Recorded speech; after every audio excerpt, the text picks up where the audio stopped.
Hello and welcome to the Claret and Blue podcast. Now, me and John have just finished recording a Q&A with Neil Dunworth from the For the Love of Paul McGrath podcast. If you're onto this episode first, go back and have a listen to that one as well. It's a good chat. We didn't talk at all about the Premier League running in that episode, which is why we're doing this one instead. Obviously, we have the Fulham preview on Friday and a post-match on Saturday for a big game at Villa Park. And I don't really want to talk about the rest of the season in that. I just want that to be Fulham related. But the whole context around the Premier League season is still worth talking about, hence this episode. Yeah. Fulham at home, Bournemouth away, Tottenham at home, maybe rearranged, and Man United on the final day. I think the general consensus is for Champions League qualification, Villa will have to win all four now. Whether we think Villa will do that or not is what we'll get into. But also, it's hard to put a points total on it, but how many they need to at least guarantee Europe again, depending on whether Crystal Palace win the FA Cup as well, is probably 4 or 5 more points maybe to guarantee top 7, if it hasn't already kind of there anyway. I haven't really looked at it, but put it this way, if you were to beat Bournemouth and Fulham, I think I don't think. I mean, Brighton, I think maybe could, but then they'll have to win all 4 of their games, which are pretty difficult, and then Villa would have to combust against Spurs, which I don't think that's going to happen. So, Villa being in Europe, I think I'm 80%. No, I'm probably 95% certain. Like it would take a big swing against us from here. I think we're going to finish at least 7th. So if Palace were to win the FA Cup, that'd be Conference League. If Man City win it, it'd be Europa League, which I mean, it does feel like there's a big we spoke about on the podcast just then, Dan, but I say Conference League, big chance for a trophy, absolutely, and if we're in it, we're in it. I don't want to be playing ideally in the back end of Macedonia. No offense to any Macedonians listening, sorry, the league just isn't that great, but Europa League is, you at least have some kind of still gonna get some sexy ties in there. Yeah, definitely, and especially in the knockout rounds. But the Conference League just feels so. I mean, God, especially we really hit the worst time to play in the Conference League. Like, even the West Ham one was easy. Yeah. Just as a gut reaction, before we delve into the details, do you think Villa will finish in the Champions League? No, I don't. No, I don't either. And this kind of episode is kind of sparked off a tweet I had. We were always going to talk about the Premier League running, but I exchanged a couple of tweets with a guy called Russell. AVC Stato posted that Villa are averaging 1.6 points per game in the Premier League so far this season. So I replied saying another 6-ish points then to come. 4 games, over 1.5 points a game is 6 points something. So say 6. And Russell replied, Dan, you need cheering up a bit, don't you? And I just put, it's literally just the maths. And he said, yes, but it could be 12. And by the way, what's our points per game in 2025? So I checked that. 1.86 is 2025. So our points per game is better in 2025 than the whole season if you obviously less games. So that would be 7.44 points from the next 4, which is what I'm going with. I think we'll get 7 points from the remaining 4 games. I put could be 12. Yeah, of course. But by the same hypothetical, could be 0. Could be any number between 0 and 12 points available. What I actually think is we'll win 2, draw 1 and lose 1, or win 2, lose 2 potentially. Yeah. I think there's a world where it would be unlikely, but Villa could win all 4 games and it's still not be enough for top 5. I think that is likely. Whether or not they could win 4 games or not, okay, but they have to. And if they do, I still think that Newcastle won't drop the points that we need them to, that Forest won't drop the points that they need to. So that's where I'm with it. Villa have to do their job, full stop. Like, that's Parks. Yeah, you've got to win against Fulham. You've got to win against Bournemouth. You've got to, But a Forest gonna, in fact, let me just quickly get this up because there's no point in me just chatting rubbish if I can't back it up. So before the final day, right? So for Villa to be ahead of the curve on the final day, so we need to win 3 games. Let's say we win the next 3 games, but the only way we'd have more points than Forest on the final day is if they take less than 6 points from 4 matches against Brentford, Palace, Leicester and West Ham. So they've basically got to not win 2 of those games for us to be above them on the final day, right? Yeah. So that's Brentford, Palace, Leicester, West Ham. They're winning against Leicester, so that's 1. And they'd have to beat West Ham, Palace or Brentford. And again, that's bearing in mind we'd have to win 3 games. Newcastle need 4 points from Brighton, Chelsea and Arsenal, which I think is probably the harder task. I think they'll beat Chelsea and they're probably going to draw against Brighton. Or either win 2 games. Yeah, they could definitely win 2 there as well. Yeah, which puts them above us again on the final day. bear in mind Villa have to beat Fulham, Bournemouth, and Spurs for this to happen. Yeah, and they have to then beat Man United as well on that final day for it to have counted for something. Yeah, exactly. So Villa needs to win 4, but this is the perfect situation in terms of Villa win 3 games. Wow, fantastic. But for us to actually be ahead of those teams, which I think is really important, because Newcastle, I think, will beat Everton on the final day. Forest have Chelsea on the final day, but if Chelsea have something to play for, that means they're probably above us as well because they've done well. Yeah. So if you spell it out, firstly, Villa have to win 4. I'm almost certain of that. Yeah. But equally, there's no guarantee at all that gets you what you need. If Forest win one of their next 2 against Brentford or Palace, and they could draw both. Okay, well, if let's say they draw both, they beat Leicester. Okay, well, they're basically at the points that they need to finish above Villa anyway. We really need those teams to lose a few games, basically. Yeah. We need Newcastle to lose at Brighton. We need Newcastle to lose at Arsenal. We need Brentford to beat Forest. We need West Ham to beat Forest. Those are the kind of things that we're looking for, but I think they're all pretty unlikely. Villa won't win all 4. All right, see how that goes.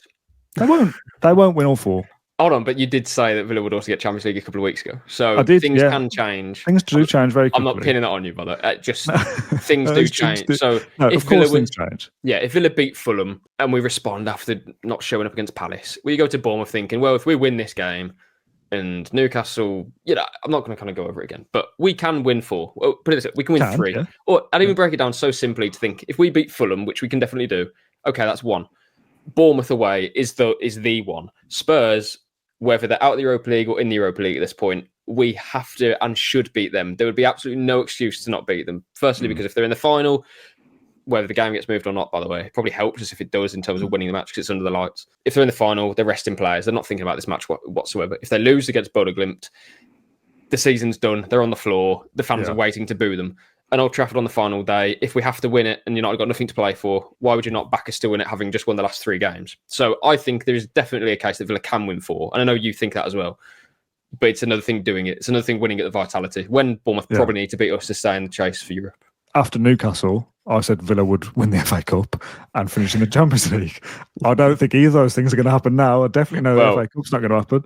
Yeah. Because the game at Man City was really poor and the game at Palace was really poor.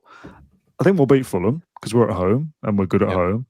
I don't think we'll beat Bournemouth. We might not necessarily lose, but I don't think we'll win there. I think we'll beat Spurs. So that's my 7 points potentially.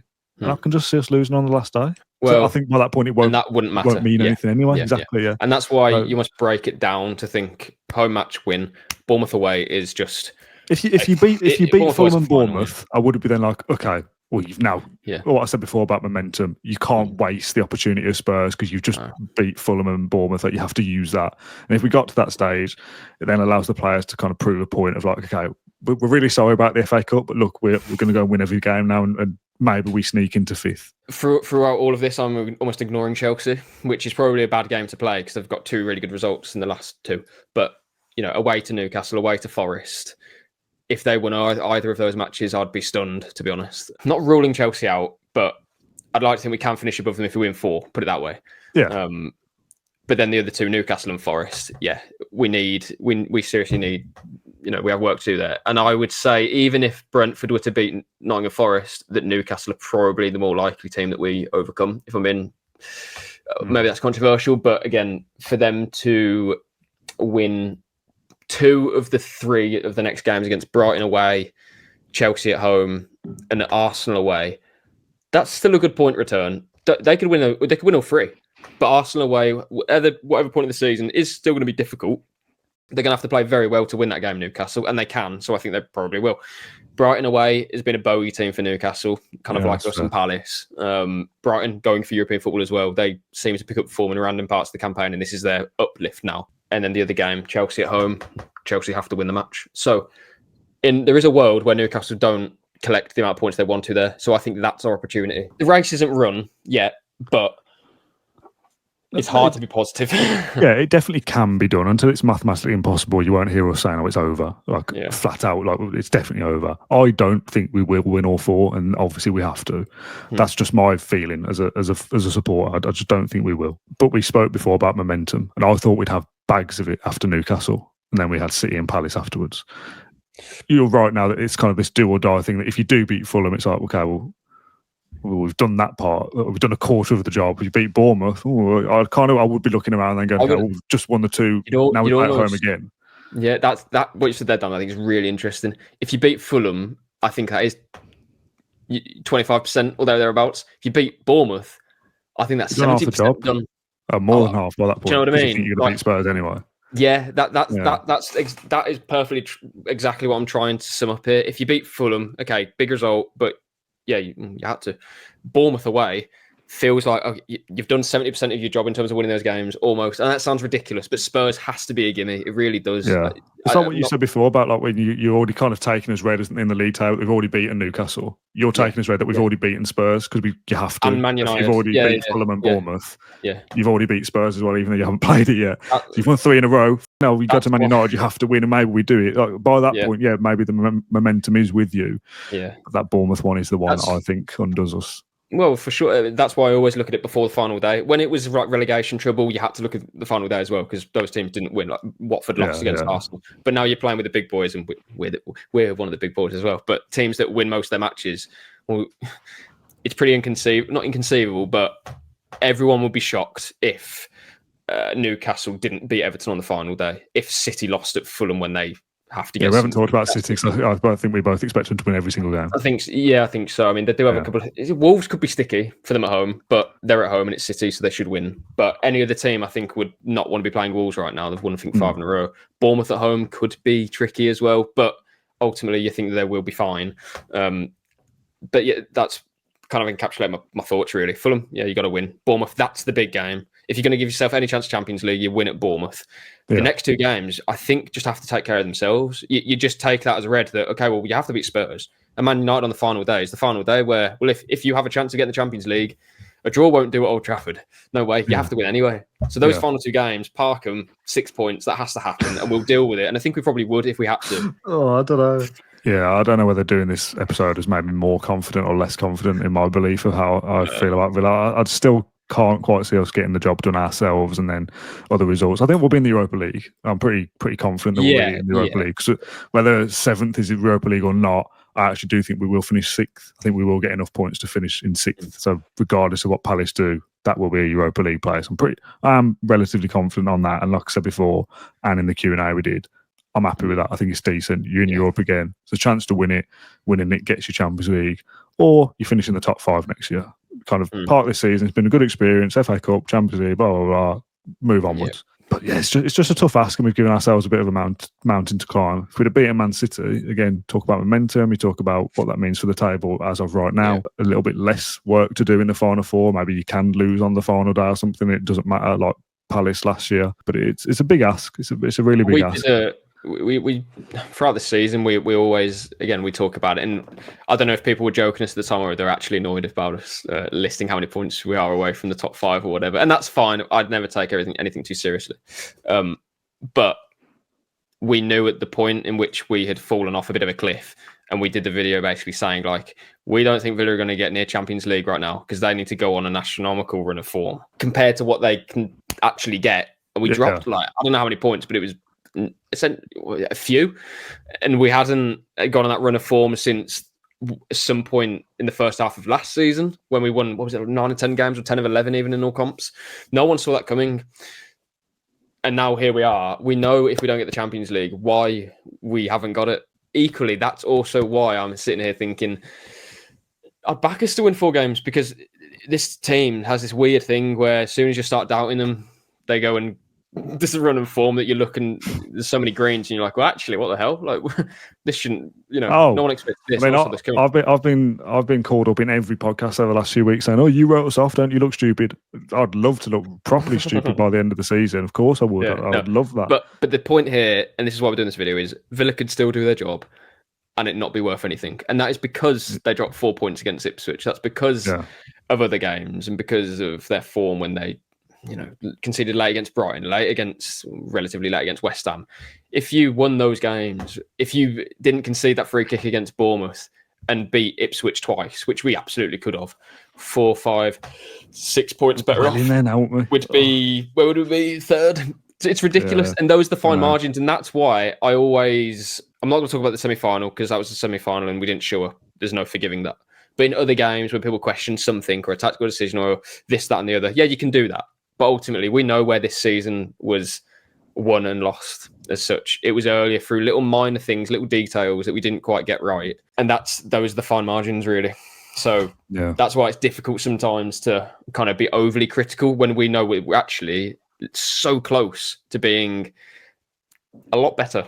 I think that'll do for this little bonus video. We did a massive Q&A at the start of the week. We'll do a Fulham preview. That'll be us again on Friday evening. We'll do a live stream because Villa play Saturday lunchtime. There'll be a post-match show for that as well, soon after full-time as we can manage. Are you more confident of getting Champions League football or less confident after listening to us chat rubbish for 20 minutes or however long it was? That probably says more about what they think of us than what they think of Villa's aspirations. What do you think? Are you more confident? Or I think it's nice to kind of spell it out. I mean, it's, you know, we don't know. Forest could lose 2 games in a row and it blows it wide open and all of a sudden. Oh, absolutely, yeah. The odds of these things happening, I think what we've spelled out is the likely situation of Villa getting a decent amount of points in the next 4, hopefully winning them all, but they have to. But then the other teams probably doing their job. I think that's the likely situation. But because I'm backing Villa to get 7 points, which 7 points out of 12 at any point of the season is pretty good. It's decent. Yeah, well, you take 2 wins and a draw and a defeat. You know, that's not the end of the world. So it's you're unbeaten in 3. You lose a game in that period, but it's not the end of the world. But at this point of the season, 7 points will be the end of the world because it won't be enough for the Champions League. It'll be the end of the world in the Champions League context. I mean, you've done a good job at trying to convince me. You think Villa could... I've told you we're not doing it, mate. no, but you think that Villa could and maybe will win all 4, but it would still not be enough. Mm-hmm. I don't think Villa will win all 4. So you kind of convinced me more that maybe Villa could do their part of the job as well. Yeah. But I think we've learned that sometimes Villa don't do their job. I will be hate watching Newcastle, Forest, Chelsea. Oh my God. It would be incredible if Mbeumo scores 90 minutes, Wissa doubles it and does all the celebrations like he usually does. It feels like we're going to have to do quite a few hate watches. Fulham have beaten us earlier in the day anyway. Forget that. I don't know what I would do in my life. Let us know in the comments what your thoughts are on Villa's Champions League aspirations and whether you'd be happy with the Europa League / Conference League. This is just our opinion. Yeah, of course. This is just how we feel now. Beat Fulham and Forest and Newcastle lose at the weekend, and I'll be fully back on the train of the Champions League hype. But for right now, I'm not quite there. We'll be back on Friday evening for a live stream to preview the Fulham game specifically, where we won't talk about the bigger picture because we've done it purely on Fulham. I'm sure we will. Players available. So we'll see you then. Thanks for watching or listening to this episode of the podcast, and we'll see you Friday night.